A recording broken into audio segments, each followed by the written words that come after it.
नमस्कार विद्यार्थी मित्रांनो, मी संजय बिडवे, संचालक बिडवे ज्ञान प्रबोधिनी करिअर अकॅडमी औरंगाबाद आणि मराठी व्याकरण या पुस्तकाचा लेखक. स्वागत आहे आपले बिडवे ज्ञान प्रबोधिनी या यूट्यूब चॅनलवर. बघा, राज्यसेवा मुख्य परीक्षाचा आपण पेपर विश्लेषण घेतोय. 2019चा जो मराठीचा पेपर झालेला आहे मुख्य परीक्षेचा, त्याचा आता हा शेवटचा भाग आहे. यानंतर आपण नवीन भाग घेणार आहे, म्हणजे 2018चा पेपर घेणार आहे. ठीक आहे, तर आता सुरुवात करूया. बघा, प्रश्न क्रमांक 36, खालील विधाने वाचा असं दिलेलं आहे आणि विधानं दिलेली आहेत. पहिलं विधान आहे, एकच उद्देश एकच विधेय म्हणजे केवळ वाक्य होय. तर हे अगदी बरोबर विधान आहे. बघा, कारण ज्या वाक्यामध्ये एकच उद्देश आणि एकच विधेय असते त्यालाच आपण केवळ वाक्य म्हणतो. केवळ वाक्यालाच शुद्ध वाक्य म्हणतो. केवळ वाक्यालाच आपण साधे वाक्य सुद्धा म्हणत असतो. आणि त्या वाक्यामध्ये एकच उद्देश म्हणजे एकच कर्ता आणि एकच विधेय म्हणजे एकच क्रियापद असते. तर कर्त्यालाच उद्देश म्हणतात आणि क्रियापदाला विधेय म्हणतात.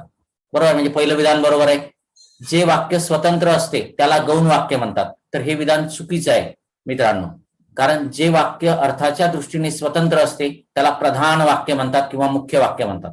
आणि जे वाक्य अर्थाच्या दृष्टीने प्रधान वाक्यावर अवलंबून असते त्याला मात्र गौण वाक्य म्हणतात. म्हणजे हे विधान चुकीचं आहे.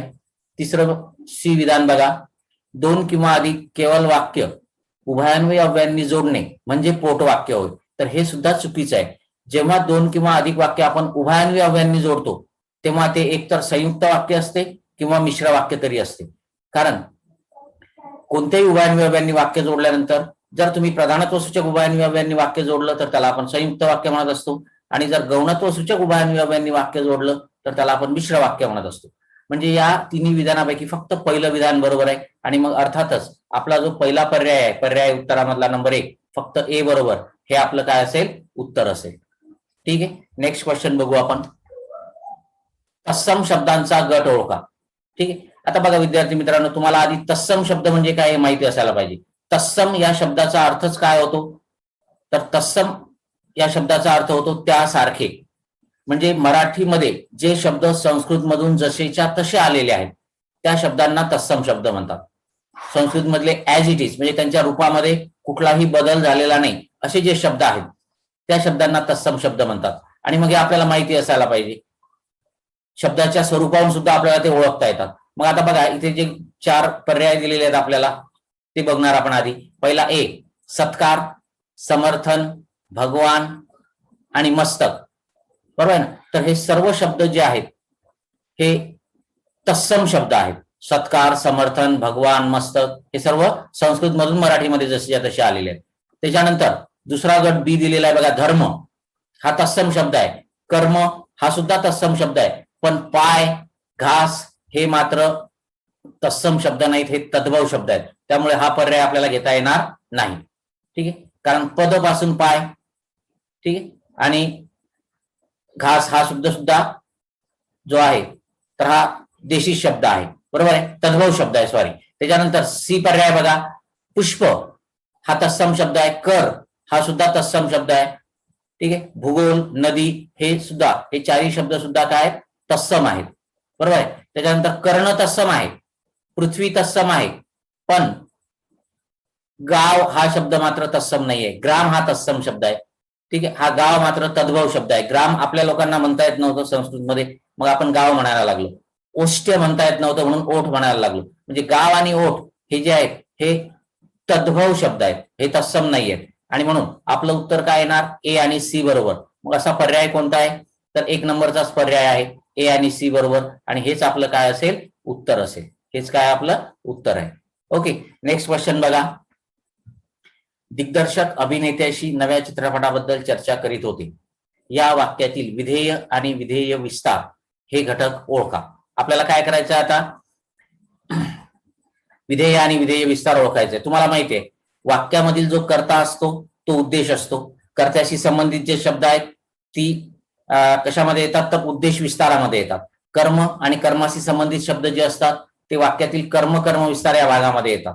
बरोबर आहे. त्याच्यानंतर क्रियापद जे असते त्या क्रियापदाला आपण विधेय म्हणतो. आणि क्रियापदाशी संबंधित जे शब्द असतात म्हणजे क्रियाविशेषण अव्यय जे असतात त्यांचा समावेश हा विधेय विस्तारामध्ये होतो. ठीक आहे. मग आता बघा इथे विधेय त्यांनी दिलेलं आहे अभिनेत्याशी, तर हे चुकीचं आहे.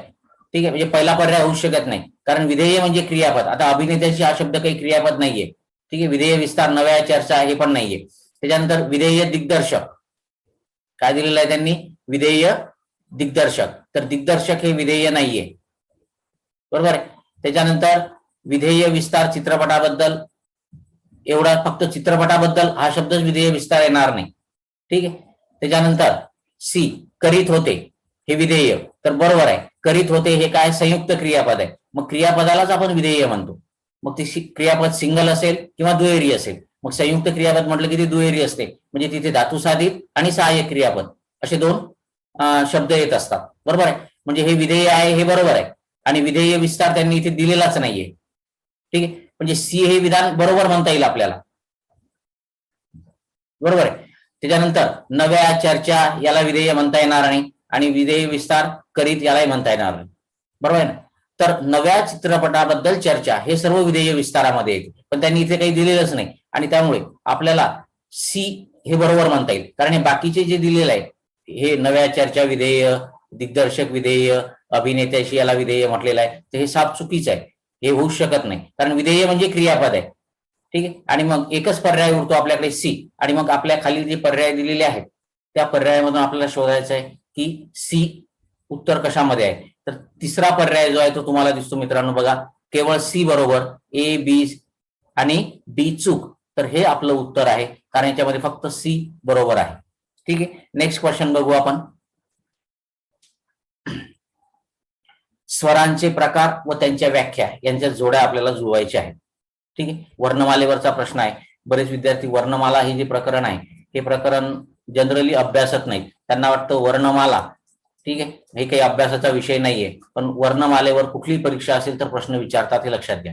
मग आता दीर्घ स्वर आपल्याला एकीकडे पर्याय दोन कॉलम दिलेले आहेत, एकीकडे त्यांनी दिलेला आहे दीर्घ स्वर. ठीक आहे. आता दीर्घ स्वर कशाला म्हणतो आपण, ज्या स्वरांचा उच्चार लांब असतो, लांबट असतो, किंवा तो उच्चार करण्यासाठी वेळ लागतो, मग त्याला काय म्हणतो आपण, दीर्घ स्वर.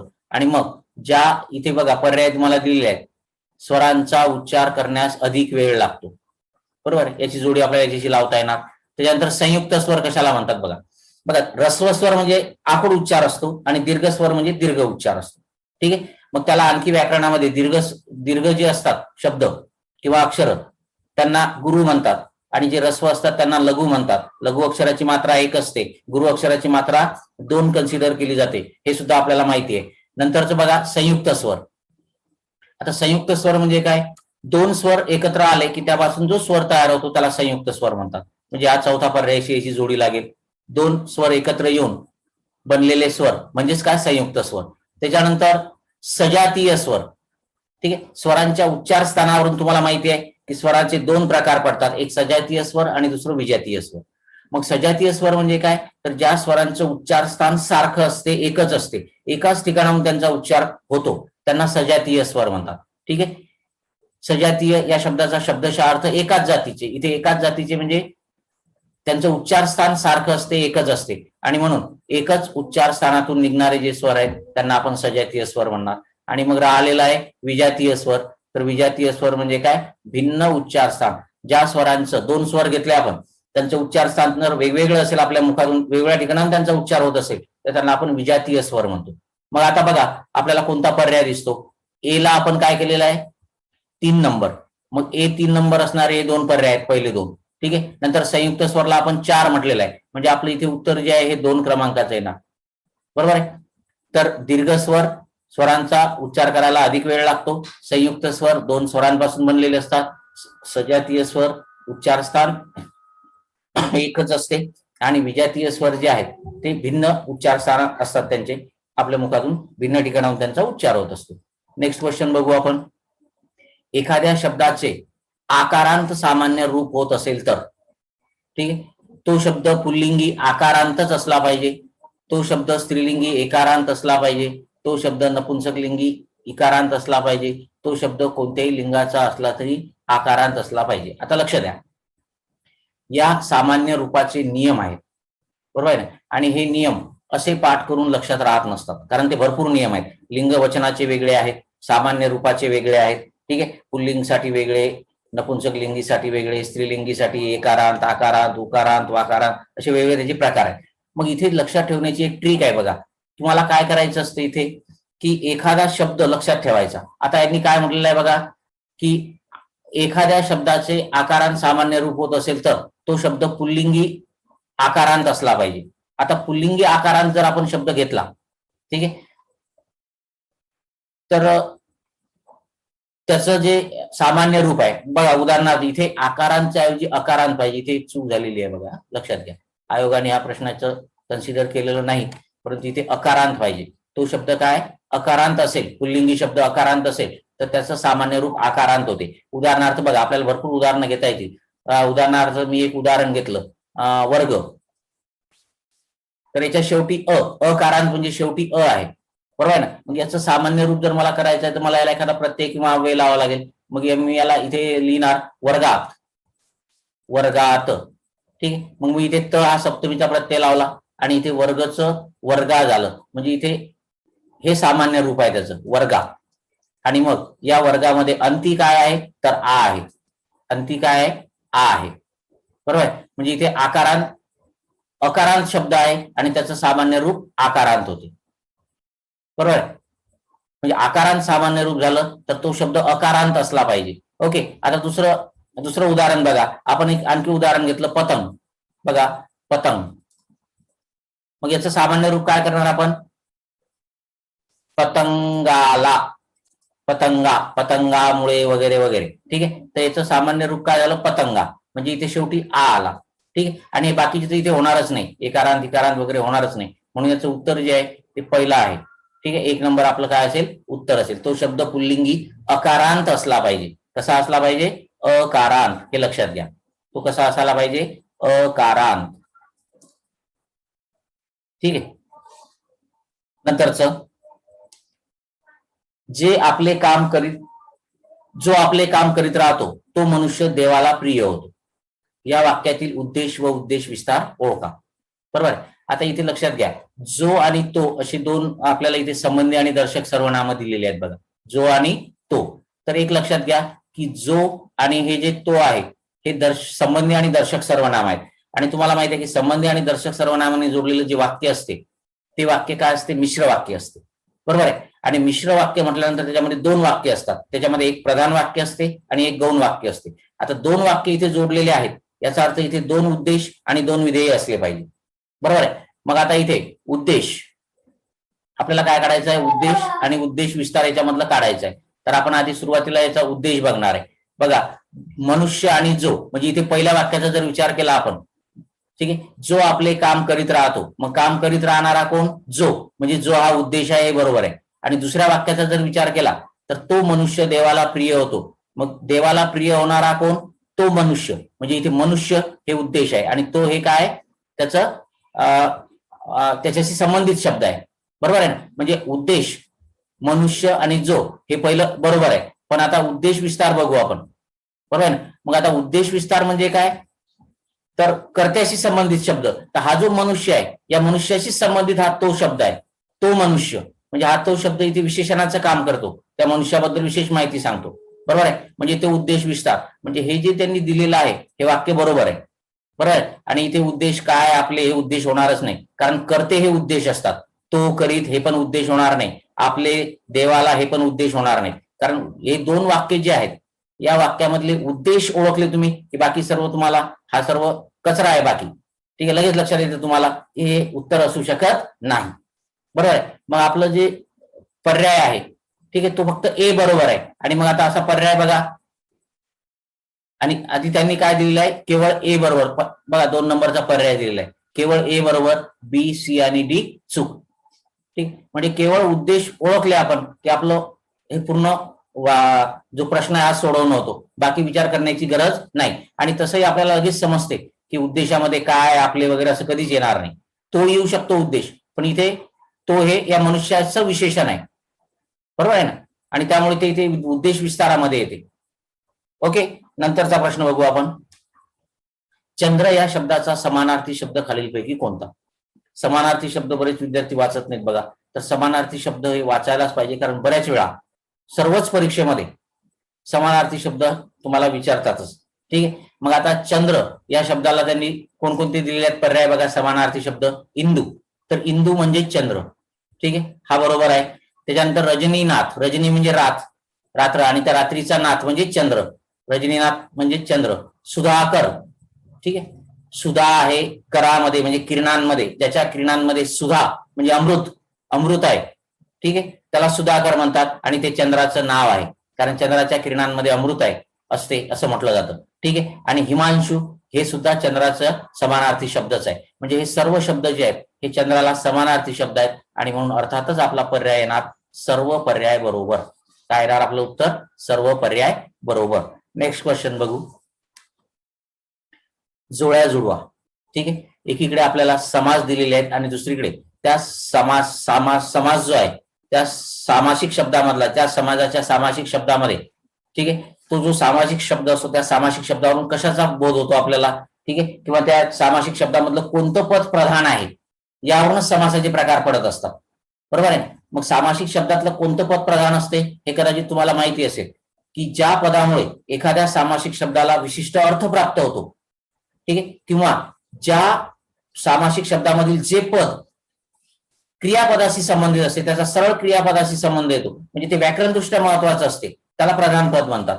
बरोबर आहे. आणि मग या सामासिक शब्दामधलं कोणतं पद प्रधान आहे यावरूनच समासाचे 4 प्रकार पडतात. बरोबर आहे. अव्ययीभाव समास, तत्पुरुष समास, द्वंद्व समास आणि बहुव्रीही समास. तर अव्ययीभाव समास जे आहे, ठीक आहे, तर या अव्ययीभाव समासामध्ये काय होत असते बघा, पहिलं पद जे आहे ठीक आहे हे पहिलं पद प्रधान असते. म्हणून इथे बघा पर्याय आपण बघू. पहिलं पद, पहिला शब्द प्रधान, शब्द म्हणजेच पद. ठीक आहे, शब्द आणि पद याच्यामधला फरकही तुम्हाला कदाचित माहिती असेल. शब्द आणि पद याच्यामधला फरक मी तुम्हाला सांगून देतो बघा. जेव्हा एखादा शब्द हा शब्दकोशात असतो तेव्हा त्याला आपण शब्द म्हणणार, आणि जर तो शब्द तुम्ही एखाद्या वाक्यामध्ये वापरला तर त्याला आपण पद म्हणणार. अलग लक्षात. म्हणजे डिक्शनरीमध्ये शब्द आहे तो शब्दच आहे, पण तोच शब्द जर तुम्ही एखाद्या वाक्यरचनेमध्ये वापरला की ते व्याकरणामध्ये त्याला पद म्हणतात त्या शब्दाला. मग पहिला शब्द प्रधान म्हणजेच पहिलं पद प्रधान असते, तेव्हा अव्ययीभाव समास होतो. आपल्याला माहिती आहे. तत्पुरुष समास केव्हा होतो? जेव्हा दुसरं पद किंवा दुसरा शब्द प्रधान असतो, त्यामुळे याची जोडी इथे लागेल. आणि द्वंद्व समासामध्ये दोन्ही पद प्रधान असतात. ठीक आहे, दोन्ही पद प्रधान असतात. दोन्ही पदामध्ये एक प्रकारे युद्ध असते आणि द्वंद्व या शब्दाचा शब्दशः अर्थ युद्ध असा आहे आणि म्हणूनच त्याला द्वंद्व समास म्हणतात. ठीक आहे. आणि चौथा पर्याय बहुव्रीही समास, याच्यामध्ये तिसऱ्या अर्थाचा बोध होतो, तिसऱ्या पदाचा बोध होतो. बहुव्रीही समास जो आहे या बहुव्रीही समासामध्ये सामासिक शब्दामधले जी 2 पदं असतात ती दोन्ही पदं महत्वाची नसतात, पण या 2 पदावरून एका तिसऱ्या पदाचा, व्यक्तीचा, गोष्टीचा बोध होत असतो आणि ते तिसरं पद महत्वाचं असते. ठीक आहे. आणि म्हणून अशा प्रकारे या जोड्या लागणार आहेत. आता आपल्याला जे पर्याय दिलेले आहेत त्या पर्यायावरून आपण ठरवू. बघा, अव्ययीभाव समास ए त्याची जोडी 2 सोबत लागलेली आहे, 2 क्रमांक. मग पहिला आणि दुसरा पर्याय आहे ज्याच्यामध्ये ए ची जोडी 2 सोबत लावलेली आहे. मग बी बघणार आपण, तत्पुरुष समास, नंतर 3 म्हणजे पहिलाच पर्याय आपलं उत्तर आहे, बाकी बघण्याची गरज नाही. 2, 3, 4, 1 अशा प्रकारे आपली उत्तर आहेत. ओके, नेक्स्ट क्वेश्चन बघू आपण. म्हणी व त्याचे अर्थ याच्या जोड्या आपल्याला जुळवायच्या आहे. म्हणी आणि त्याचे अर्थ. ठीक आहे. आता बघा, दाम करी काम, ठीक आहे, पैशाने सर्व कामे साध्य होतात, याच्यासोबत याची जोडी लागणार. सिंपल आहे, आपल्या व्यवहारातल्या म्हणी आहे. ठीक आहे. त्याच्यानंतर पळसाला पाने 3 म्हणजे काय, सर्वत्र सारखीच परिस्थिती असते. बरोबर आहे ना. मग आता इथे बघा, वाईट कृत्य हे होणार नाही, क्षुद्र माणसाने क्षुद्र हे पण होणार नाही, कुठेही गेले तरी मनुष्य स्वभाव सारखाच असतो. यालाच काय म्हणतो आपण, पळसाला पाने 3, सर्वत्र सारखी परिस्थिती असते. बरोबर आहे. त्याच्यानंतर कोल्हा काकडीला राजी, याचा अर्थ होतो की क्षुद्र माणसे जी असतात ती क्षुद्र गोष्टींना भाळतात, त्याला म्हणतात कोल्हा काकडीला राजी. बरोबर आहे. त्याच्यानंतर खाई त्याला खावकवे, म्हणजे एखाद्याने जर वाईट कृत्य केलं असेल तर त्याच्या मनाला ते बोचत राहते. बरोबर आहे, डाचत राहते, आणि म्हणून याचा संबंध येणार 1 नंबरशी. आणि अशा प्रकारे आपला जो पर्याय बरोबर येणार तो बघा A3. ठीक आहे, 2 पर्याय आहेत असे. त्याच्यानंतर बी जे आहे ते 4. ठीक आहे, असे पण 2 आहेत. त्याच्यानंतर कोल्हा काकडीला राजी 2 म्हणजे आपलं उत्तर येईल 3 क्रमांकाचे. ठीक आहे, 3 क्रमांकाचा जो पर्याय ते आपलं उत्तर आहे. सिंपल म्हणी आहेत, आपल्या नेहमीच्या वापरामधले आहेत. ठीक आहे. दैनंदिन जीवनामध्ये सुद्धा आपण या म्हणींचा उपयोग करत असतो. मनपूर्वक या क्रियाविशेषणाचा प्रकार ओळखा. ठीक आहे. बघा लक्ष द्या. आता मनपूर्वक हे क्रियाविशेषण आहे. मग आता हे नामसाधित आहे का? नामसाधित म्हणजे काय? एखाद्या नामापासून जर ते बनलेलं असेल तर त्याला आपण नामसाधित म्हणणार. आता मनपूर्वक याच्यामध्ये मन या नामापासून बनलेलं आहे असं आपल्याला म्हणता येणार नाही. ठीक आहे. तर हे नामसाधित नाहीये. सर्वनाम साधित तर नाहीच आहे, कारण त्याच्यामध्ये कुठेही सर्वनाम नाही. ठीक आहे. प्रत्यय साधित म्हणता येईल आपल्याला, बरोबर आहे. आणि शब्दयोगी अव्यय साधित तर नाहीच आहे, कारण याच्यामध्ये पूर्वक वगैरे असा काही कुठला शब्दयोगी अव्यय नसतो, बरोबर आहे. म्हणून इथे मनपूर्वक याच्यामध्ये हा जो शब्द आहे हा कोणत्या क्रियाविशेषणाचा प्रकार येणार? तर प्रत्यय साधित, म्हणजे प्रत्यय लागून तयार झालेलं क्रियाविशेषण, बरोबर आहे. म्हणजे सी बरोबर आहे, केवळ सी बरोबर, आणि म्हणून आपलं 3 नंबरचं त्याचं उत्तर येणार. तर विद्यार्थी मित्रांनो, अशा प्रकारे आपण हे सर्व प्रश्न बघितलेले आहेत. आता आपण इथे एकूण लक्षात घ्या 45 प्रश्न बघितलेले आहेत. ठीक आहे. एकूण आपल्याला प्रश्न असतात 50, आणि नंतरचे जे 5 प्रश्न राहिलेले आहेत ते उतार्यावरचे प्रश्न आहेत, बरोबर आहे. आणि हा सर्वसाधारण उतारा असतो, बरोबर आहे. हा उतारा तुम्ही एकदा काळजीपूर्वक वाचला की तुम्हाला 4 प्रश्नाची उत्तरे तर पहिल्यांदा उतारा वाचला की देता येतात, आणि एखादा प्रश्न जो असतो त्यासाठी तुम्हाला थोडासा पुन्हा तो उतारा वाचावा लागत असतो. ठीक आहे. किंवा त्याच्यावर विचार करावा लागत असतो. तर अशा प्रकारे हा मराठीचा पेपर होता बघा, राज्यसेवा मुख्य परीक्षेचा. ठीक आहे. आता याच्यानंतर आपण नेक्स्ट भागामध्ये व्हिडिओमध्ये काय करणार आहे? 18चा पेपर घेणार आहे. 2018चा पेपर घेणार आहे, मग 17चा, मग 16चा. ठीक आहे. अशा प्रकारे आपण हे सोल्युशन घेणार आहे. आणि विद्यार्थी मित्रांनो, तुमचे जे मित्र असतील त्या मित्रांना हे सांगा, त्यांना सबस्क्राईब करायला लावा. ठीक आहे. जे मित्र मुख्य परीक्षेला असतील राज्यसेवा त्यांना सांगा, त्यांना याचा फायदा होईल. कारण त्यांनी एक व्हिडिओ जरी बघितला तरी बरेच त्याच्यामधले प्रश्न जे आहेत ते प्रश्नाचं त्यांना स्पष्टीकरण मिळेल आणि त्यांची बरीच कन्सेप्ट सुद्धा क्लिअर होतील. ठीक आहे. भेटू तर नेक्स्ट व्हिडिओमध्ये. काळजी घ्या.